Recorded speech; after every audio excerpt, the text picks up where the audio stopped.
電機と天才トリップ・ホーキンスが世に送り出したマルチプレイヤーだ。 It's a new experience. それは全く新しい体験。 Hey everybody, welcome back to Video Game Episode 2. In our continuing series, the 3DO doesn't suck, let me convince you why, and today, if you can't tell already, we're taking a look at the Need for Speed. And when I say this was a revolutionary game upon its release and reviewed basically perfectly in every magazine that touched it, I absolutely mean that. Before I get too far involved though, do me a huge favor, go down below, hit like and subscribe, and ring that notification bell, definitely helps us out. And if you feel so inclined and want to support the channel, we got a Patreon link down below as well. But when this game came out, everyone's mind was absolutely blown by it. And I understand the 3DO is the butt of pretty much every joke on the internet as far as whether or not a game console is good. And as I drive directly into the back of traffic right there, I am here to tell you that the 3DO, and especially the Need for Speed, was one of the most influential, unique, and powerful looking games upon its release. This came out in December of 1994, and a couple days later, the PlayStation 1 launched in Japan. And we would even see the PlayStation 1 in North America until September of 1995, so you could play something like this on your 3DO for a full 10 months before you'd even have 3D gaming on PlayStation 1 in your living rooms.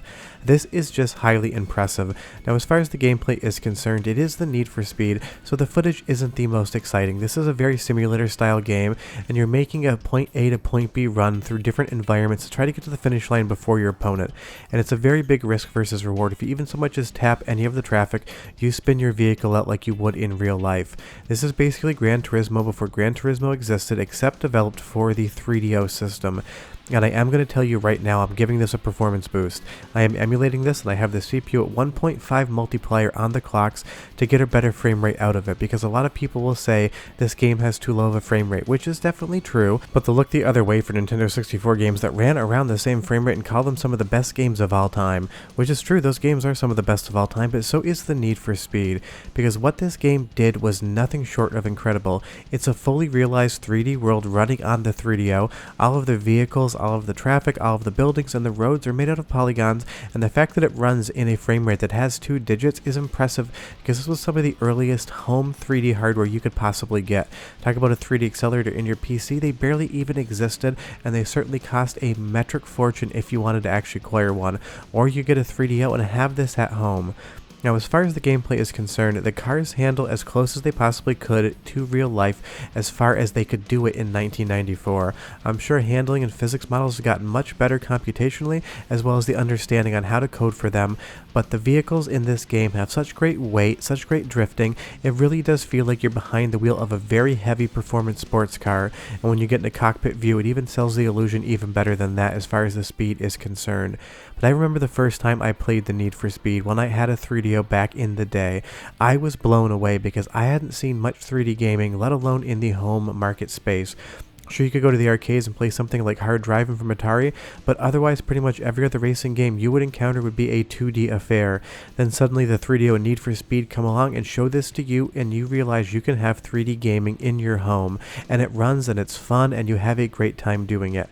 Now, you definitely have to like this type of game. If you're going for a full arcade racing style experience, then the Need for Speed definitely isn't going to be for you. This is simmy, and it's one of the few sim games that I actually care for. Never a huge fan of Gran Turismo. I know it's probably better than the Need for Speed, it just never really hooked me in. But I love the attention to detail in the Need for Speed as well. You get a rear view mirror that's drawing the actual course behind you in real time. You also get fully active gauges as well as a stick shift manual that you see move in real time with the wheel. There's so much detail in this game, in the car, in the scenery, in the traffic, and it's all running extremely well for what the 3DO could possibly do, and that's more than you can pretty much ask out of any system, especially one that was released before this game even came out, and a game that came out right around the same time as the PlayStation 1, because if you go over to the PlayStation 1 and play Need for Speed, it really isn't that much better whatsoever on much more modern hardware. This was just revolutionary when it released, and it blew everyone's mind, and I don't know why it doesn't get the credit it deserves. The one thing it doesn't do a very good job of, though, is the soundtrack, so go ahead and listen for 45 seconds, and I'll be right back with more history.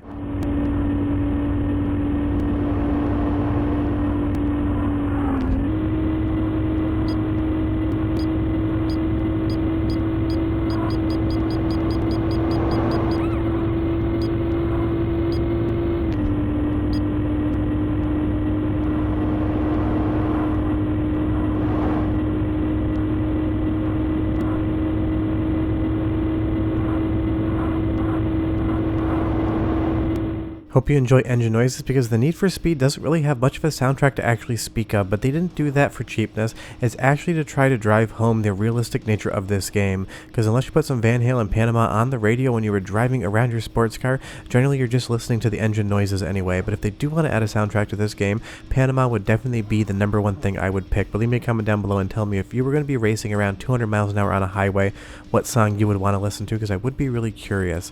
But again, as we get into the first-person cockpit view here, it definitely doesn't have the sensation of driving as fast as you think it does, but it's got a much better sensation of speed than most other games will deliver you of this era. But when you're in that cockpit view, you definitely can clip a bumper, and trust me, if you even so much touches another vehicle, you're gonna spin out just like in real life. It definitely goes to that sim nature versus an arcade game where you could just plow into a bumper and take off. But the cutscenes in this game, 10 out of 10 gold. I'll be right back. Welcome to the realm of legends. The king, gumball rallies everywhere. You're one of only just a few.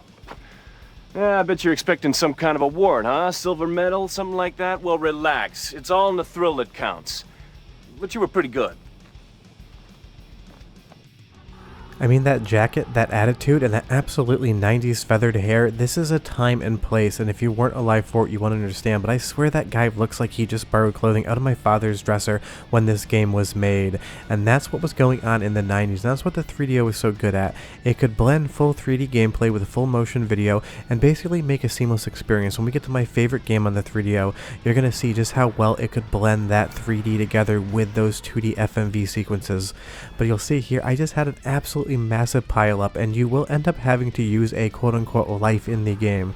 You get so many cars per race, and if you crash too many times, you cannot continue. So this is basically a racing game that actually has a life system, which was also unique in its own right. But just look at these environments. You have all of these palm trees, the ocean to your right, you're going to see a city coming up on the left, and it's basically drawing for the most part in polygons. You did not see stuff like this in the home market when this game came out or when the 3DO came out. It was revolutionary, no one had seen it before, and of course the 3DO doesn't have the strongest library, but it definitely had some hits, and that's why I'm able to put together a 10-part series on this console and tell you each one of them is absolutely worth checking out, whether on real hardware or via emulation. And that's the thing, we're in the time and era where you don't need to just purchase hardware to enjoy these games. If you've heard Need for Speed isn't worth playing, just pop open RetroArch, get on the emulator, and give it a try for yourself. I think you're going to be very pleasantly surprised by what this offers, so long as you can adjust your mindset to understand this was December 1994 when it released. And that's the thing about this game. The Need for Speed was not in a bubble. Think of the Need for Speed as a franchise and how long it has persisted for. It had to get its start someplace, and this is the game that did it. Every single magazine gave this 9 out of 10s or 10 out of 10s. And I would definitely say it is a 9 out of 10 game. The only thing that I would probably improve is more courses, because the PlayStation 1 and Sega Saturn version do have more features, but they also have the luxury of having more development time and taking a base game and just porting it while adding things on top of it. But if you open this under the tree in 1994 and put it in, you would probably never seen anything like it before. Sure, there was a few other racing games on the 3DO, but for my money, the Need for Speed is absolutely the #1 racing game that you can play on 4 wheels. And if you can't guess already, I'm pretty sure I'm going to say Road Rash is the best racing game you can play on too.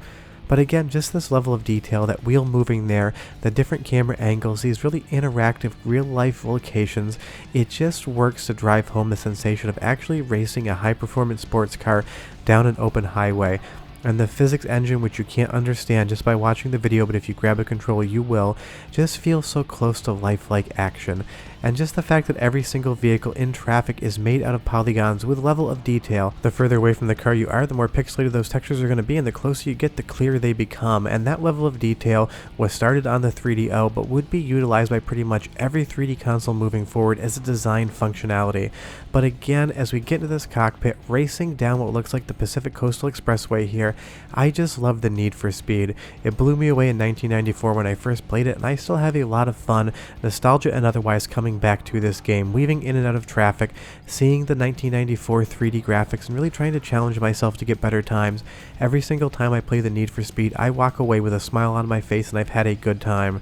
So don't let anybody tell you this game is not worth playing or the 3DO is not worth playing, because this should be evidence that while if you don't like sim racing games, you probably won't love this one. If you do and you want to give this a shot, I think you're going to find one of the best 3D racers from the pre-PlayStation 1 era ever made.